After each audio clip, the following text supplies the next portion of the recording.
I love everything. Fire spreading all around my room. My world's so bright, it's hard to breathe, but that's alright. Hush. Salut tout le monde, c'est Kelly. Alors aujourd'hui on se retrouve pour une nouvelle vidéo. Comme vous avez vu sur le titre, on se retrouve pour une vidéo. Je vous annonce être un adulte, mode d'emploi. Je vais vous partager les conseils qui m'auraient aidé à rentrer plus facilement dans la vie d'adulte. Parce que c'est clair que ce n'est pas facile.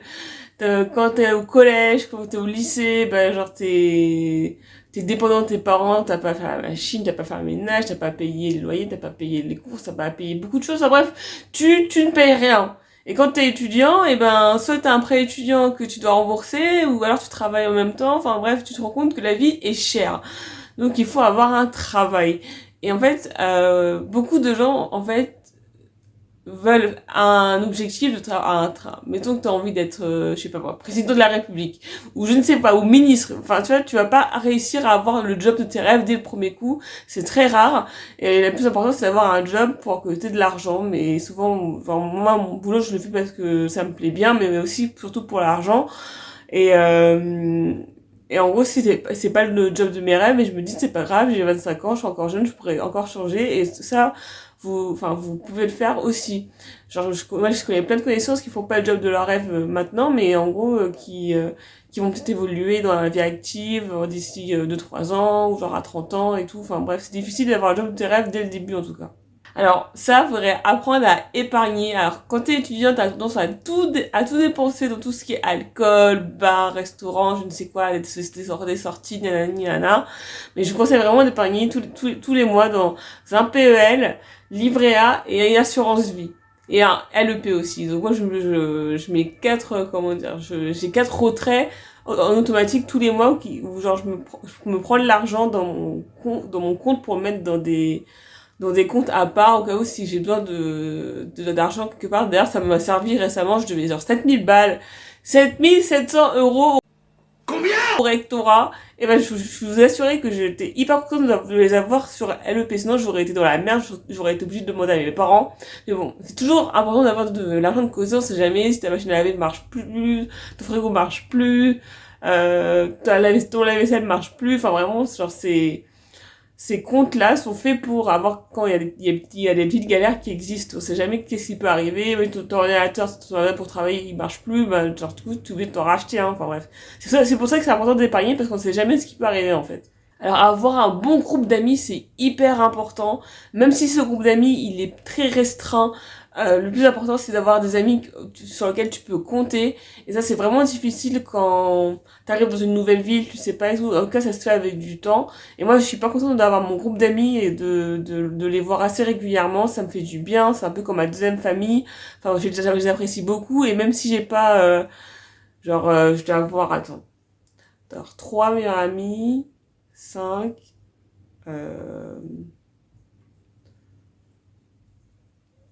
6, on va dire. Voilà, je dirais que j'ai entre 5 et 7 amis, donc dont 3 vraiment c'est mes besties, mes 3 meilleurs amis, genre je les aime trop, genre je pourrais tout leur dire, etc.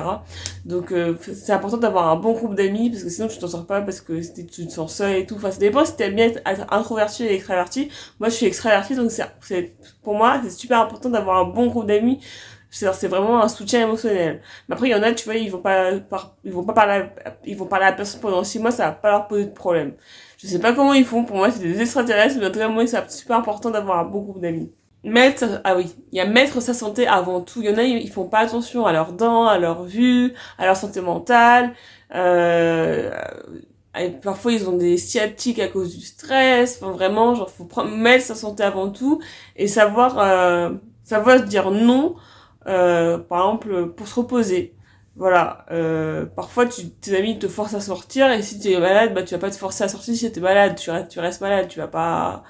Enfin, je sais pas, pour moi, ça me semble logique de mettre sa santé avant tout, et que te sentes bien, et que tu te sentes... Enfin, voilà, c'est super important d'avoir une bonne santé, quoi. Ah oui, éviter les achats type Temu ou Chine, c'est vraiment de la mauvaise qualité, et en plus c'est fait par des Ouïghours, enfin dans des conditions horribles, donc je vous déconseille vraiment d'acheter dans ces magasins-là. Vous pouvez directement aller acheter sur Vinted ou dans les Friperies, enfin c'est beaucoup mieux. Enfin moi je sais que je suis pas trop shopping généralement, et voilà. D'ailleurs, je t'ai remercié ma belle-sœur, je crois, enfin c'est la petite amie du frère de Morgane, qui m'a laissé plein de vêtements, du coup je suis trop contente, voilà, enfin, j'ai eu des vêtements gratuits, donc c'est super. Mais oui, vous pouvez en acheter dans les brocantes, dans les friperies ou sur Vinted, où il y a plein de pépites sur Vinted, vous n'êtes pas obligé d'aller en magasin directement, ça va vous faire des économies, et c'est surtout mieux pour l'environnement, parce que tous les produits textiles, ça demande beaucoup d'eau, donc ça sert à rien d'acheter énormément de trucs, quoi. Ensuite, c'est enlever toutes les distractions qui t'empêchent d'être productif. Donc je te parle de tous les réseaux sociaux, de tous les jeux vidéo, de tous les jeux d'argent qui te rendent accro, les jeux vidéo c'est pareil, c'est addictif, les séries c'est addictif aussi, moins, toujours moins que les réseaux sociaux, parce que moi genre quand j'ai réinstallé TikTok et Insta, et je te jure mon temps d'écran a augmenté, j'étais à 1h30 avant, et après je suis passée de 5h30 voire 6h, enfin c'est vraiment, faut vraiment enlever ces applications là de Insta, TikTok, Snap, faut tout enlever parce que ça t'empêche d'être productif. Ça te fait perdre ton temps. Le temps, c'est de l'argent et c'est toi le produit en fait. Et en fait, leur but de ces réseaux-là, c'est que tu passes le plus de temps possible sur ces réseaux pour que tu vois de la pub. Donc je vous conseille vraiment d'enlever toutes ces applications de réseaux sociaux, ça va vraiment vous permettre d'être plus productif parce que vous aurez plus de temps, enfin vous aurez plus de temps, tout simplement. Faire du sport assez régulièrement. Moi je vais au taf en vélo, je fais la zumba, je fais du yoga. D'ailleurs, là, je suis pas allée au yoga parce que j'ai eu la grosse flemme. Mais bon, je vais y retourner. Donc, ouais, faire des activités sportives, c'est hyper important pour la santé, etc. Même si au début, t'as la flemme d'y aller, une fois que tu l'as fait, t'es contente, t'es fière de toi. Donc, je vous conseille vraiment de vous inscrire dans des associations sportives. Ça coûte moins cher qu'en salle de sport. Mais si vous voulez vous allez inscrire en salle de sport, vous avez les moyens, et ben, tant mieux pour vous. Trouver des hobbies hors réseaux sociaux. Parce que si tu passes ton temps sur ton téléphone, c'est pas non plus un truc de ouf. Genre, trouver des hobbies. Genre, moi, j'aime bien lire, j'aime bien regarder des séries, j'aime bien jouer aux jeux vidéo. Enfin, vous trouver des hobbies hors réseaux sociaux, c'est vraiment important. J'ai un autre conseil pour vous, c'est vraiment, il faut se respecter. Il faut que vous respectez vous-même. Parce que si vous-même, vous ne vous respectez pas, n'attendez pas que les autres aillent vous respecter, en fait. Dans le sens où, dans les relations d'amitié, nos relations, ça va dans les deux sens. Je l'ai toujours dit. En fait, si toi tu fais trop d'efforts pour voir la personne, alors que elle fait pas d'efforts pour te voir, c'est pas une relation d'équilibre. En fait, une amitié, c'est du 50-50. Si t'arrêtes regarde, vous allez voir tout de suite. Parce qu'en fait, les faux amis, dès que vous arrêtez de prendre de leurs nouvelles, si vous avez plus de nouvelles d'ici 1 ou 2 mois, c'est que c'était pas des vrais amis, c'était juste des potes connaissances. Alors qu'un vrai ami, il va vous envoyer des messages en mode comment ça va, viens on se voit, etc. Enfin vraiment, les vrais amis, ils prennent des nouvelles de toi, alors que les faux amis, ils sont non, c'est toujours toi qui fais la démarche de venir vers eux. Pour moi, c'est pas un vrai ami. Pour tout ce qui est relation amoureuse, tout ce qui est date et tout, ça sert à rien de se précipiter dans une relation juste pour se mettre en couple. Je suis pas d'accord, parce qu'en fait, il faut vraiment bien connaître la personne avant de se mettre en couple. Genre, faut faire au minimum 10 dates, partir en week-end avec lui, c'est pour voir comment il vit, etc. Enfin, alors que, parce que les 2-3 premiers dates, évidemment, tu vas te mettre sur ton meilleur jour, mais chacun a des défauts. Un homme parfait, ça n'existe pas. Une femme parfaite, ça n'existe pas. Il y a forcément enfin, tout le monde est chiant, quoi. Je veux dire, à un moment, faut se dire la vérité. Donc, en fait, il faut attendre de bien connaître la personne. Si il a des défauts, vous pouvez communiquer dessus. Mais en fait, tu trouveras pas ton homme parfait. C'est pas possible. La vie, c'est pas les Sims. Donc, en gros, faut bien prendre son temps dans les relations amoureuses, bien attendre de connaître la personne, faire des dates, aller en week-end, voir si tu te supportes, etc. Enfin, vraiment, c'est hyper important de pas se précipiter dans une relation amoureuse juste pour être en couple. Et en plus, si vous vous précipitez, et à un moment, au bout de 2-3 mois, tu vas dire, bah en fait, non, elle est pas faite pour moi, elle me saoule. Donc, tu t'aurais juste gâché 2-3 mois, alors que tu aurais pu éviter de t'attacher pendant autant de temps. Enfin, et bref, ça c'est que mon avis. Après, moi, niveau date, faut pas me trop demander je m'y connais pas trop parce que genre je suis avec Morgane depuis 9 ans, bientôt 9 ans et demi. Donc c'était mon premier garçon, ma première fois quoi, donc du coup j'ai pas trop de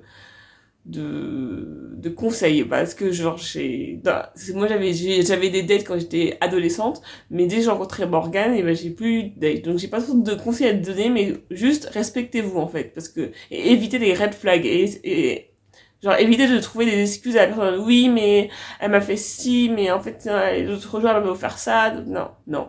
Un red flag, c'est mort. Ok? Faut arrêter de lui donner des excuses. Ça ne sert à rien.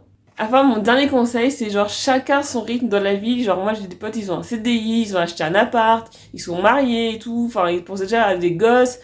Il y en a, genre, j'ai un couple d'amis qui a déjà des gosses alors qu'ils ont mon âge, alors que... Enfin, la vie, c'est pas une compétition, hein. Genre, chacun fait comme il veut, à son rythme. Et le plus important, c'est d'être bien dans ses baskets et de pas se mettre la pression pour ah, mais attends, je vais avoir 30 ans bientôt, faut que je me marie, faut que j'ai une maison, faut que j'ai un CDI, faut... Genre, les gars, vous avez le temps, tranquillement. Genre, j'ai 25 ans, je me sens encore jeune, mais je me sens... Ah, je me sens pas aidée, je me sens à la fois vieille et jeune. Je sais pas comment vous expliquer, mais genre, c'est vrai, depuis mes 18 ans, je trouve que le temps, il est passé trop vite. Enfin, vraiment, j'ai passé des belles années et aussi des années où ça allait pas. Dans la vie, faut être clair. Dans la vie, tout n'est pas tout beau rose, tout n'est pas tout. Il y a des hauts, il y a des bas, il faut accepter les bas. Et quand tu remontes, t'es encore plus contente, quoi. Donc, what doesn't kill you make you stronger. Donc, ce qui ne te tue pas te rend plus fort. Et donc, du coup, c'est super important de continuer et de se battre pour, enfin, là, je parle des gens qui souffrent de problèmes de santé mentale. C'est vraiment important de ne pas lâcher, de continuer à vivre. Même si parfois t'as envie de te suicider, ben, genre, lève-toi de ton lit, va me prendre ton petit déjeuner, c'est déjà un truc de ouf, ok?